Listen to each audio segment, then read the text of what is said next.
You mustn't come to the funeral, my husband Roger shouted at me when he learned that his father had passed away after a long illness. What wife doesn't attend her father-in-law's funeral? Despite my protests, Roger firmly refused, and I didn't understand why. On the day of the funeral, I sneaked in to observe, and there he was, seated with a woman I didn't recognize at the bereaved family's side. What on earth is going on? Who is that woman? I was shocked and confused, not understanding what was happening, but soon I would learn the shocking truth. I'm Catherine, 30 years old. I married Roger, a 35-year-old office worker, 3 years ago. We don't have any kids yet. Roger often travels for work, only coming home about 3 days a week. While he's away, I devote myself to my hobby of drawing comics.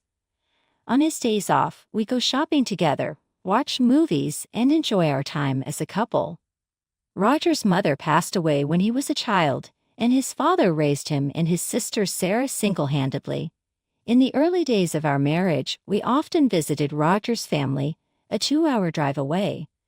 But when his father fell seriously ill a year ago, our visits gradually decreased. Roger told me, "Dad doesn't want you to see him in his emaciated state," so I refrained from visiting. One day, a call came in on Roger's mobile after he returned from work. "Oh, Dad has passed away." Upon hearing that, I stopped preparing dinner. Roger sighed deeply after hanging up. "Was that real? Did you hear that?" I asked. "Oh, his condition seems to have worsened suddenly." The one who contacted him was his Uncle Terry. The events leading up to Roger's father's passing happened in a flash, and Uncle Terry didn't even have time to call Roger.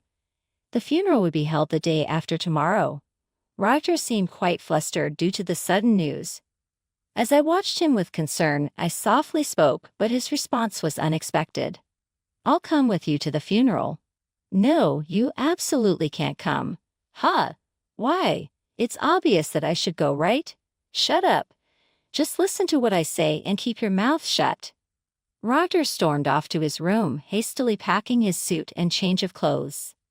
"But why? Can you tell me why?" "Shut up. I'm going to stay at my parents' house until the funeral is over. Just remember, you must not come to the funeral." "Wait, hold on a minute." Ignoring my panic, my husband Roger left the house. It's only natural for a wife to attend her father-in-law's funeral. So why isn't it okay for me to go? I was left feeling frustrated and confused. Unable to let it go, I decided to ask about the location of my father-in-law's funeral.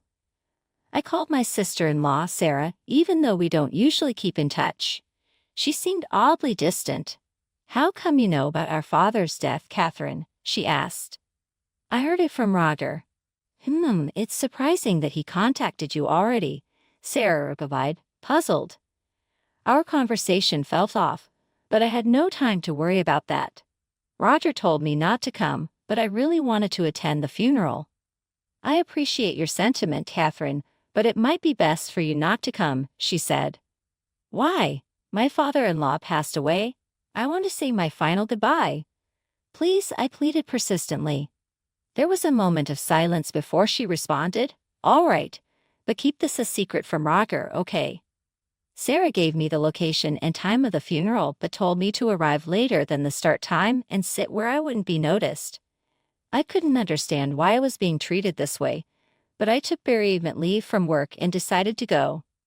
On the day of the funeral, I arrived a bit late as instructed. To my surprise, an unfamiliar woman was sitting next to my husband, Roger, in the seat of the chief mourner. Who is she? Why is she sitting next to my husband? I wondered, confused. I quietly took a seat in the farthest row back.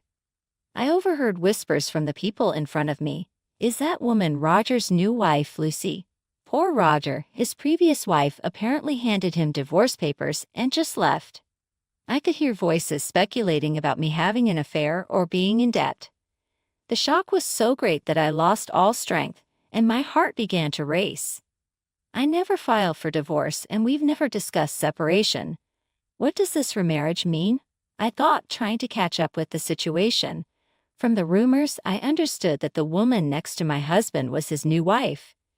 She looked to be in her early 20s and occasionally caressed her visibly swollen belly, even under her loose funeral attire. When it was my turn to pay my respects, the previously quiet venue started to buzz. She really had the nerve to show up. What an insensitive woman, I heard as I approached Roger's row. When Roger caught my eye, his face turned ashen, and he looked visibly shaken.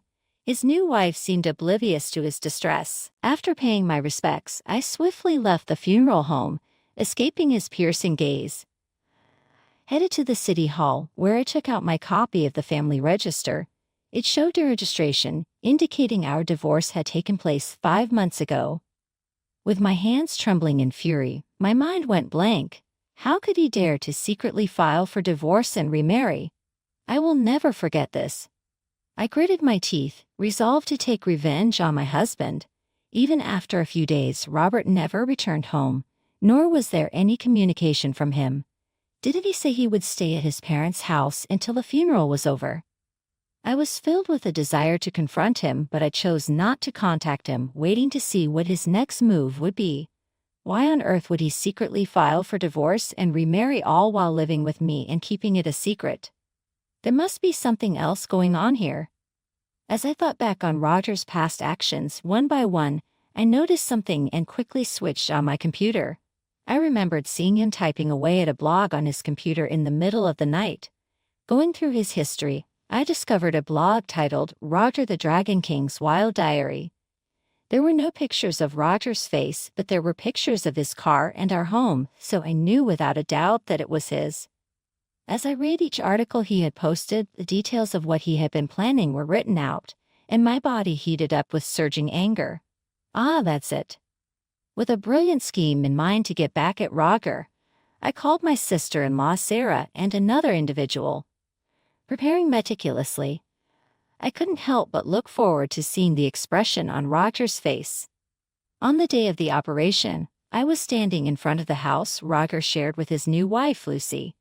After a while, a delivery truck pulled up, and the delivery man began unloading packages. Lucy came out of the house and began exclaiming at the entrance. "What the hell is this? Whose packages are these?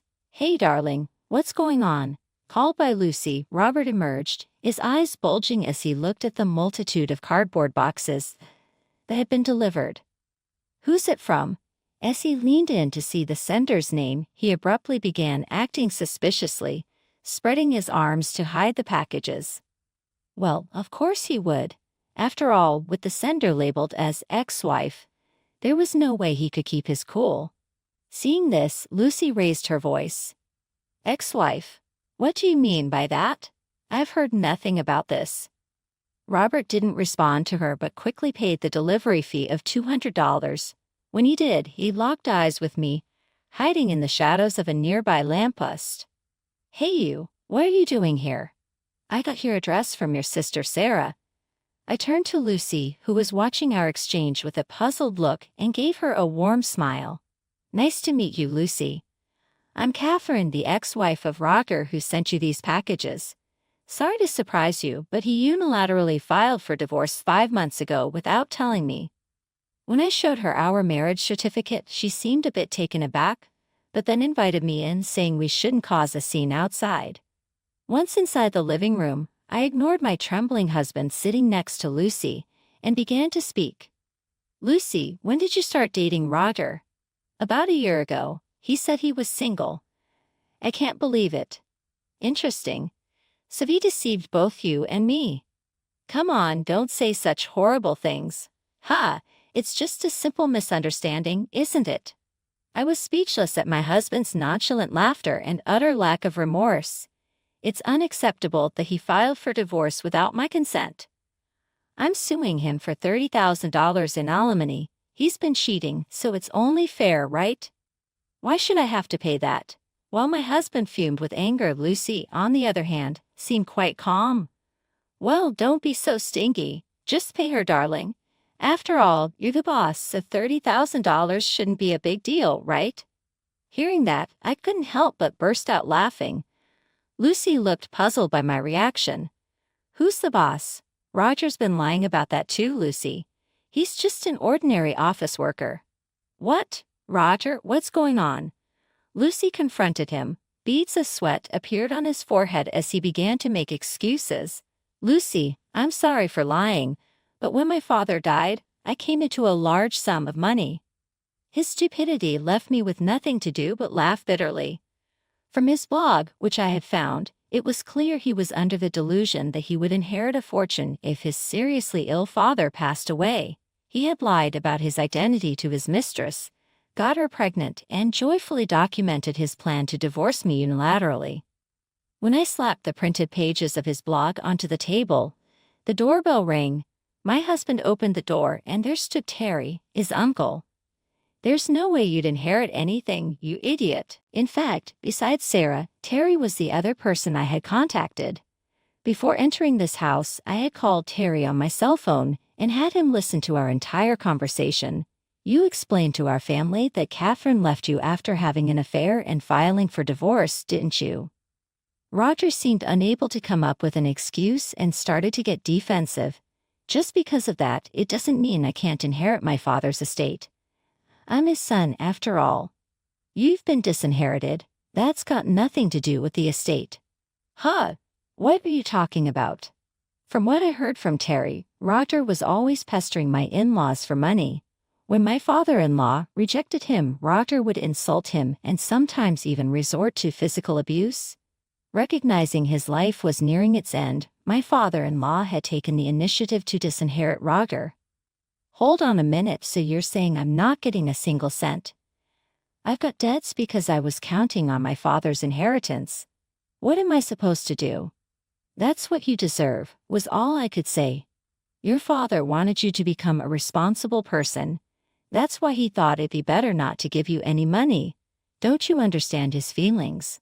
So give me the inheritance and I'll become more responsible. The more Roger spoke, the more I was filled with disgust, and it seemed Lucy, his mistress, felt the same. You told me you were a CEO. That's why I went with you. I've got no use for a poor man. Lucy, please don't say that. Our baby's about to be born. With that, she let out a big sigh and shot a glare at him. I'll give birth and raise the child by myself. All I need from you is alimony and child support. Lucy, please forgive me. Roger began to sob. But I wasn't about to let him off the hook. You'll also have to pay me alimony. That's impossible. I don't have that kind of money. Oh, I got it, Catherine. Let's give it another go. What? You had the audacity to file for divorce, and now you're asking to remarry. Please. I'm begging you, we can work together to repay the debt. Are you kidding me? I yelled, furious at Roger's selfishness. Shaking him off my leg, I left the house with Terry. Soon after, my ex-husband was served with divorce papers from Lucy, who was demanding $20,000 in alimony and $500 a month in child support. According to my sister-in-law Sarah, in addition to the $30,000 in alimony I had demanded, my ex-husband was swamped with a debt from the mortgage on the house he lived in with Lucy. He was reportedly working like a horse from dawn till dusk. Meanwhile, I was enjoying a carefree single life. Sarah, who used to be my sister-in-law, and I had become great friends. When she comes over to stay, we have a great time chatting. To top it off, a comic strip I drew based on my ex-husband's blog post has received a phenomenal response on social media, and I'm going to publish it. Excitedly contemplating the title for the comic, I'm enjoying my new daily life.